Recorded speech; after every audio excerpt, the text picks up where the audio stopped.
Hello, welcome to an e-demo on the initial login of an Illustra Essentials camera.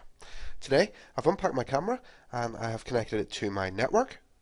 And what we're going to do is take a look at how we can configure a few settings on the camera just so we can get it up and running quickly. So first of all, I'm going to open up a web browser and I'm going to navigate to the default IP address of the camera, which is 192.168.1.168, and you'll see we get the Illustra Essentials login page here. What I'm going to do is log in with the default admin credentials, which is username admin and the same password.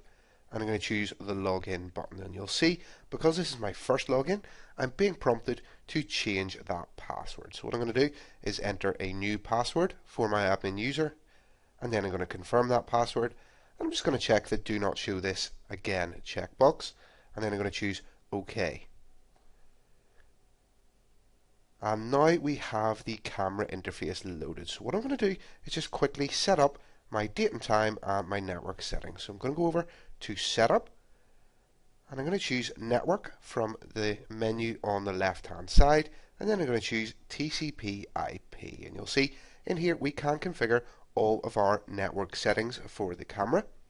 The first thing you'll notice is that the mode is set to DHCP. If you have a DHCP server on your network and you want to use that to assign the IP address to this camera, just leave that checked. If you want to assign a static address, I'm going to choose the static button, and then I can go ahead and enter the IP address I want to assign and all the remaining network details such as the subnet mask, the gateway, and if I need any DNS servers. I have a DHCP server here, so I'm going to keep that checked. And the final thing I'm going to do just to get this camera up and running quickly is I'm going to configure the date and time. So I'm going to choose System, and I'm going to go into General and then Date and Time. And you'll see in here we have a few settings. First of all, we can set the date format, we can set the time format, and the time zone where the camera is. And once we've done that, then we need to configure the time itself. So there's a few ways we can do this. First of all, we can manually enter the date and time into these fields, which is what I'm going to do.